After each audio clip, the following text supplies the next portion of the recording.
with the opening address. We have with us K. Krithivasan, MD and CEO, our COO, NGS, Samir Seksaria, our CFO, and Milind Lakkar, our CHRO.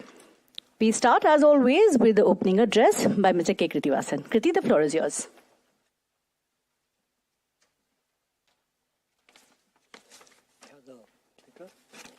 You can use it.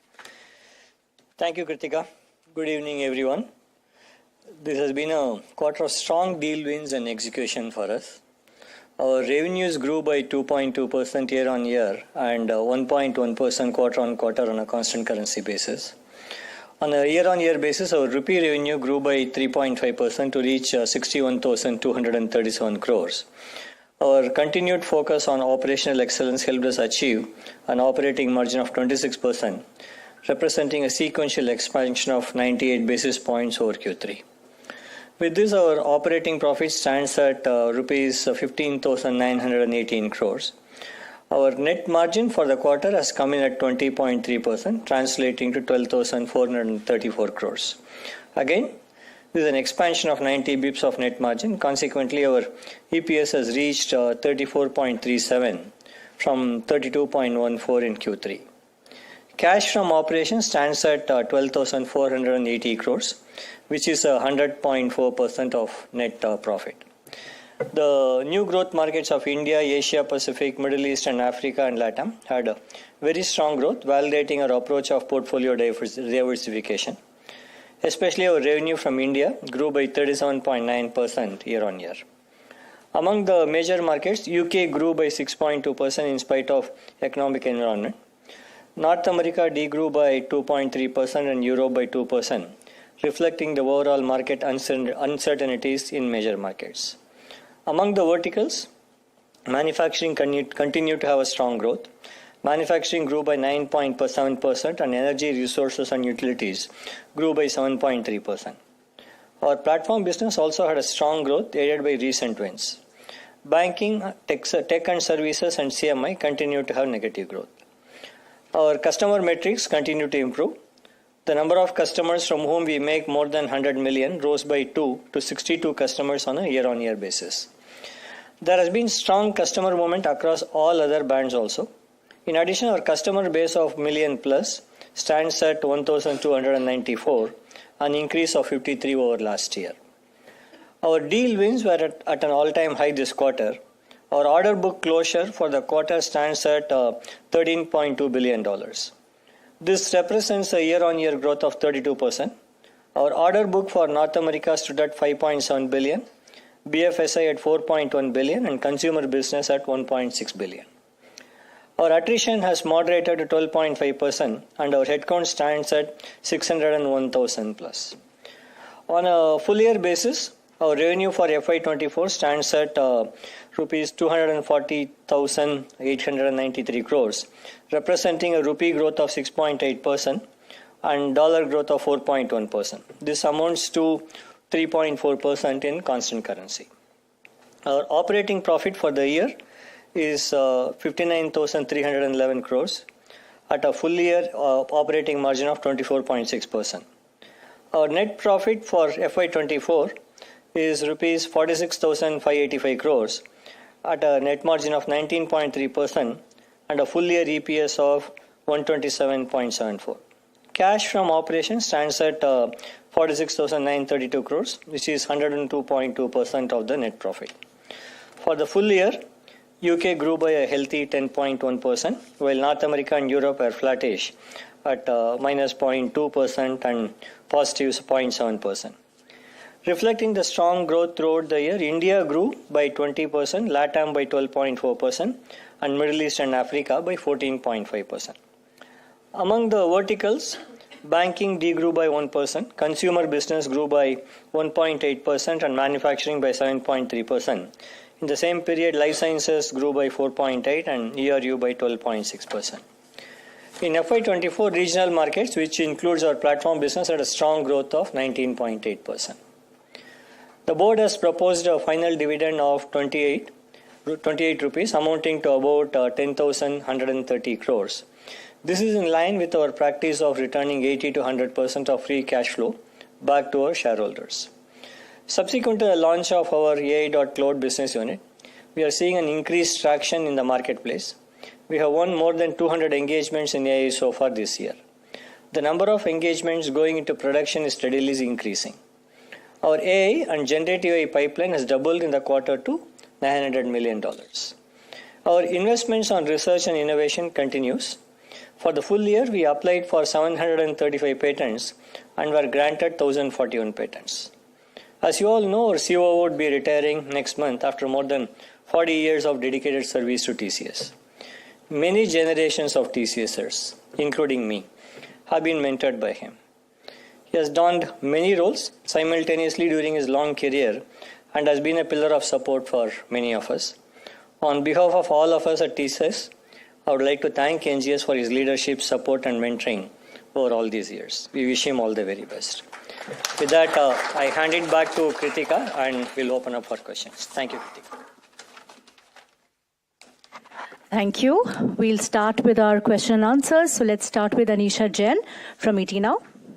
Hi, good evening. Thanks, gentlemen. Let me take the liberty of reshuffling in which order we pose the question usually, because it's NGS's last earnings PC with us. NGS, this $13.2 billion blockbuster number of deal wins, was this like a farewell gift or a parting gift for you from the team? I would at least think so. So it's not going to be repeated next time? Because you won't be there? The farewell gift is done with? Is that what you're saying? No, I think overall, I think we are extremely happy with the way that the deal wins this quarter has panned out. Over the last 4 quarters, I think we look at about 45 billion plus. It's again an all-time high for TCS. So what's more important is, I think this for 13 billion has come across markets, across industry verticals. It's very broad-based, so we're extremely delighted with that. Yeah. Extremely delighted with that, and thank you so much for being around for your entire wise words and sage advice that we've got from you all this time. So I think thank you from everybody in media here. Thank you. But let me just move on and pose the questions to Kriti as well. Kriti, North America, BFSI, they continue to decline. Any indication that it's bottomed out and from Q1 there will be a steady recovery? And if not Q1, maybe Q2 for sure? It's declined, but I would say it is a marginal decline. It's not a huge decline. So we believe that we are bottoming out. I don't want to call it like next quarter it would be a blowout quarter or anything, but we should start seeing growth soon, because with a healthy pipeline for the last few quarters, we should start seeing growth. Okay, start seeing growth. That's the hope. Very strong showing on the margin. You're knocking at the door of your long-term guiding beacon of 26 to 28%. Was there any one-off here, or break it down for us what really worked for margins and what's the sustainability of that? Q1, of course, there'll be a wage hike impact, but after that? So at 26%, as you rightly said, we are touching the 26 or 28, which we have always believed in. And if you look at the 100 basis points improvement, breaking it down, disciplined execution, which was in spite of headwinds of 90 basis points coming in from higher third-party expenses and increased travel expenses, which was offset by 190 basis points coming in from bottoming out of subcontractor cost and productivity and utilization gains. No one-offs, and I think our focus will be to continue the operational rigor which we have set in place, and once the macro risks recede and growth comes back, that will only help us accelerate this journey. So risks more skewed on the upside than downside, right? Sorry? Risks are more skewed to upside than downside, the risks. The current macro risk is what I was talking about. Okay. Milind, we hear that you're back at the campus. Is that true? Could you confirm that for us? And would that mean that Q1 will be a positive headcount number then? One thing is that is true, and we are the first ones to go to campus. We already been to all the priority institutions already and made offers to all of them, and we right now are in the middle of conducting a nationwide qualifying test for us, NQT for us. So yes, there's a lot of buzz in the campus by us being there. We are seeing that, I'm very excited to get all these folks in TCS, this year in the FY25. The numbers, I've been talking about numbers is a resultant of many things. Productivity, business situation, and what we are driving today in terms of internal, the investments which we made from the past. So it's an outcome of that. So we'll play it by the year and see what happens. Thank you. I'll hand it over back to you, Kritika. Thank you, Anisha. Let's start now with Rima Tendulkar from CNBC TV 18. Gentlemen, good evening. And NGS, we will truly miss you. And, over the years, we've all learned so much from you. But Kriti, just starting this, Q&A with you, how would you classify demand and growth this quarter compared to your own expectation? And what about growth X of the BSNL deal? And are you a bit disappointed that we've not seen growth, X of that, accelerate? I won't say I'm disappointed, right? Yes, when we started the quarter, we thought that that's actually talking about the uncertainty in the overall situation. When we started the quarter, we thought we probably would have another 50 to 100 basis point more growth. But the market's been uncertain and there have been decisions taken at very short notice. But I'm not going to break it down with how much is BSNL contributing towards. I don't think we have provided that number. It's not a disappointment. We thought, as Samir would have told you, we always like to have much more. So in that sense, either 50 to 100 basis points, always would have been happier than this. In your assessment, when does growth recover? Can it happen in the second half of the year?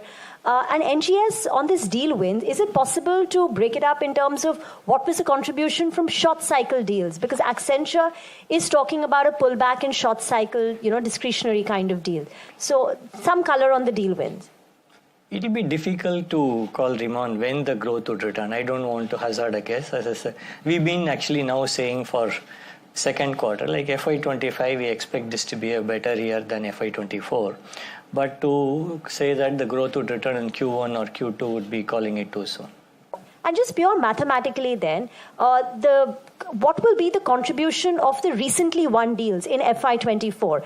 In FY25, because of the deals that you won, how much better will it be at 200 basis points, 250, 300? So we have not done that kind of math. But we did do a lot of check in terms of are the recently won deals, are they contributing to our revenue? They are contributing to our revenue. As we've been saying from now many quarters, I'm repeating myself, there are situations where the existing large programs get de-scoped, postponed. So that continues to happen. That's the reason for the uncertainty, sometimes lack of visibility. But otherwise, the deals that we won recently, we did in fact specifically check and we did find they are contributing to the revenue. NGS on deals. And Samir, one question. Since subcontracting costs have bottomed out, they will go up, right? If they've already hit as low as it can. So will it then act as a bit of a cap on your margins? Could that be a headwind? And Milind, on attrition and on hiring, what is your own expectation over the next 2 quarters? Thank you. See, the overall deal, I think the 13.5 we've announced. One mega deal is there, which we also announced it. But barring that mega deal, the deal sizes are very, very mixed and broad-based. Most of them, and many of them are short-term deals, right, of much lower value, so which is actually very good for us, right. What we are extremely focused on is to really see how we can conduct the first phase of the project, where a number of decisions related to what technology which we choose, what clouds that we will go and operate in, is there an opportunity for a private cloud, what kind of AI tools that we will embed in, and is this architecture that we are going to embrace, is it future proof? Those questions are getting answered, and we are at it to see that particular phase is completed very quickly. But having said that, the challenge is that there are 1,000 startups on AI coming up every day. So customers clearly look at each one of this and then try to choose which is the best one. And can I have an architecture in which I can quickly plug in anything that I want, plug out something I want? So I think we are at it to clearly accelerate the first phase of execution, define the architecture, convince the customer that it is the future-proof architecture on which we can go and accelerate the execution. So extremely focused on accelerating the first phase so that we can execute and pull revenue out of all these projects that we have contracted. And overall, again, thank you, Rima, for the kind words. And I think I've truly, absolutely enjoyed the interacting with all of you. And every such interaction has only made me wiser. Thank you. Coming to fees to external consultants, we have been able to significantly reduce it from its highs. And even if you look at it from last Q4 to this Q4, it was upwards of 8% last year in Q4. We have brought it down to 4.6%. Yes, we believe it has bottomed out, and it's primarily linked to so we use business associates as a demand-supply mismatch. And as the macros have played out, we believe it has bottomed out and would start inching up. That's not the only margin lever, and we'll stay focused on our disciplined execution journey, and we'll have other levers to balance it. See, we are at 12.5%. It's in our comfort band. But I still expect around, potentially 30 to 50 basis points drop going forward. On the hiring projection, we, like I said, every year we have trainee projections. We don't give projections for experienced hires. Trainee projections will be similar to what we have been doing in the previous years. And like I said, we already have gone to priority colleges and made offers to them, and we will actually now in the middle of putting the NQT test together for at a national level. So that will also bring in significant numbers for us. So I'm very excited about getting the campus hires coming into TCS, and experienced hires will get them as depending on the business demand. Thank you. Shivani Shinde, Business Standard. Hi, gentlemen. Good evening. Hi, Kriti. Everybody's asked, most of us have asked this TCV question, but could you give us what's been the boost to get this $13 billion, TCV? What happened in this quarter, if you could? Because you still, if you look at US, if you look at BFSI, it's still slow. So if you could make us understand that a little bit. NGS, what plans? Going ahead, and hopefully we'll obviously be in touch with you. Another one, Kriti, do we see TCS having a CEO role? Will that model continue? Samir, more headroom? Do we still see margin play? Do you see more improvement coming for this year? And Milind, do we assume the 40,000 number that is what average TCS does? In terms of hiring from campuses, will it continue? Also on the salary hikes, if you could just give us the number, what's been the average number? Thanks. Shivani, on the TCV side, like NGS mentioned, excepting one large deal, this is made up of regular size deals only. So, but I think it's also, if you look at, though we don't publish a geography level or industry level TCV, almost every geography, every industry practice has had a higher TCV. It only represents what's happening in the market. Customers there are both kinds of deals, right? We keep talking about both the transformation deals as well as cost optimization deals. So there is a tendency on the customers to conserve cost and use that on transformation. So because they cannot delay the transformation while you're trying to conserve cost for long. So that I believe that's what is happening. There is an acceleration of cost optimization, and slowly they're investing on transformation. As I mentioned, the TCV that we have been getting is yielding revenue as well. It is some of the old programs which get ramped down that is decelerating or not helping us grow faster. So, but there is no specific one-off here on one specific theme that's driving the growth. But of course, as I mentioned, overall our Gen AI pipeline also has doubled. It's 900 million, but that's not the only reason for the growth. It's, I think, all-round customer interest in doing new things. On the COO part, as you know, he's been doing many things, and no one single individual can replace him. Our current thinking is our leadership team, we are distributing the work that he's been doing, and we don't intend to appoint a new COO for now.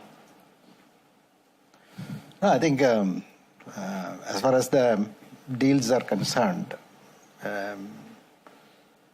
it's a lot of hard work, number one, right? I think I want to give that credit to the people in the front, facing the market and facing the customers.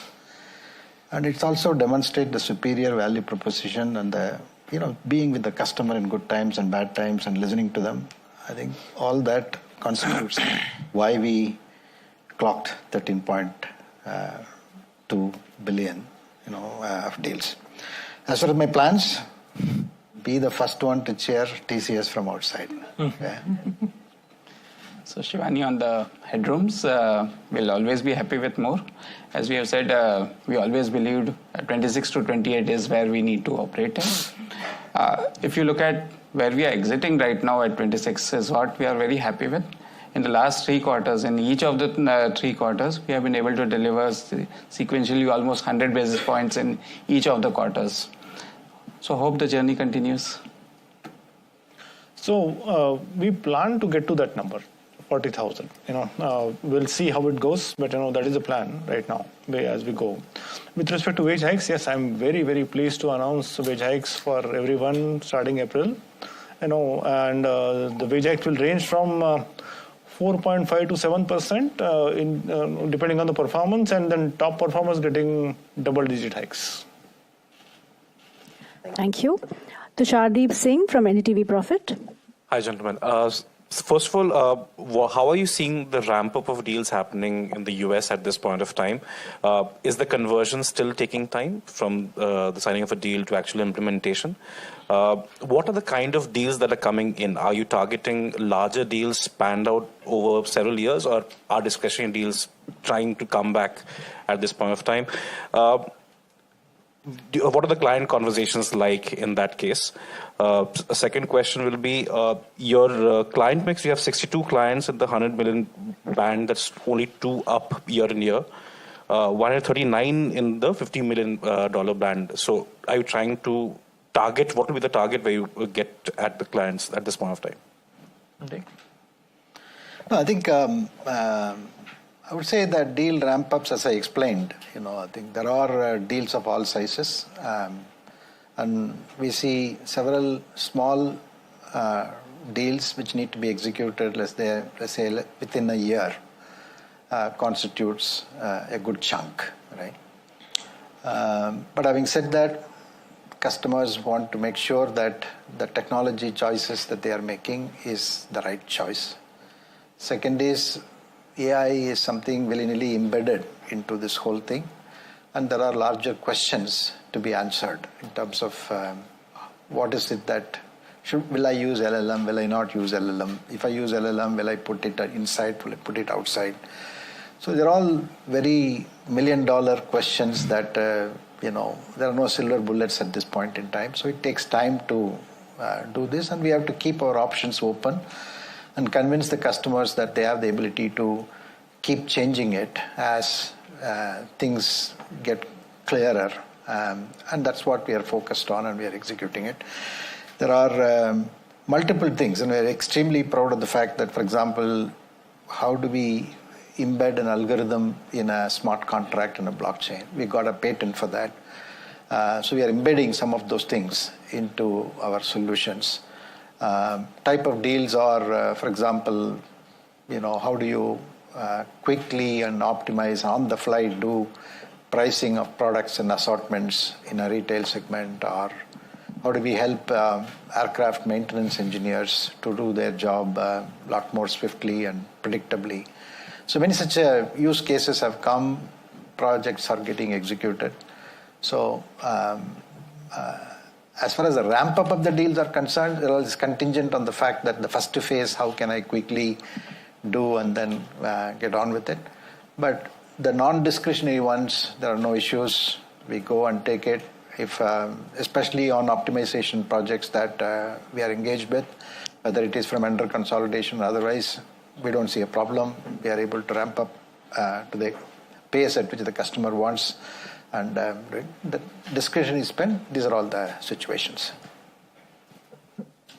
See, on the client metric, we are quite happy. Like see, on a low growth year, we're still able to get 2 more customers in the 100 plus band, and we also increased in almost all the bands. Okay, so we are quite happy with the client conversion.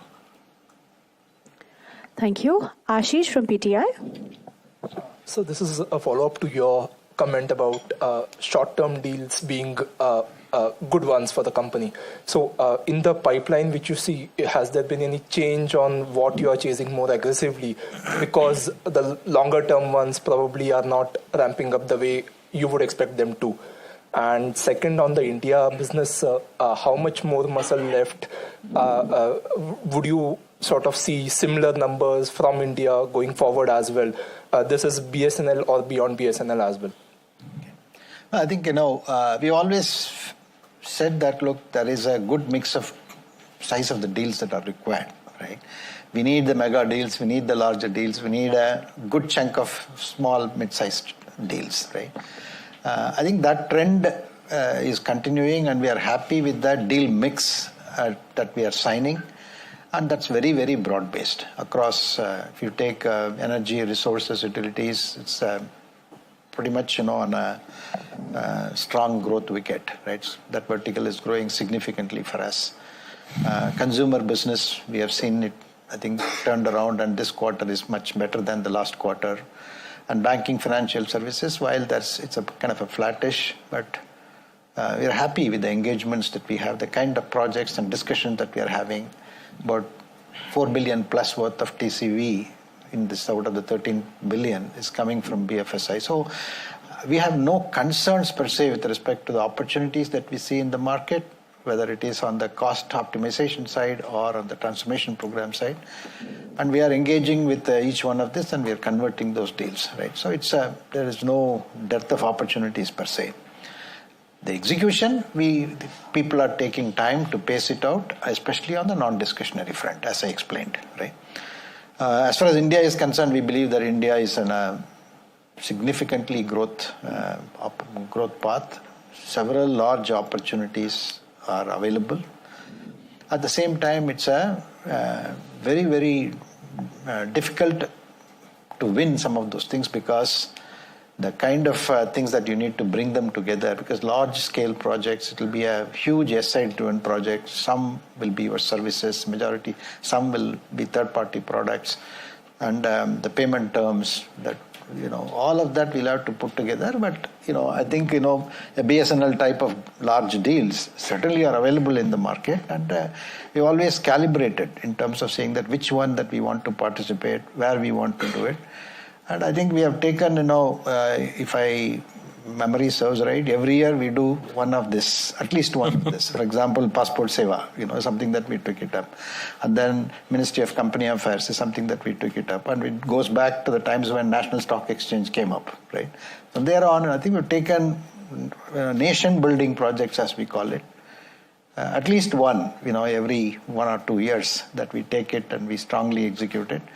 And we're proud of the fact that, look, we've been part of that journey, and that journey will definitely continue, and India is a very strong home market for us.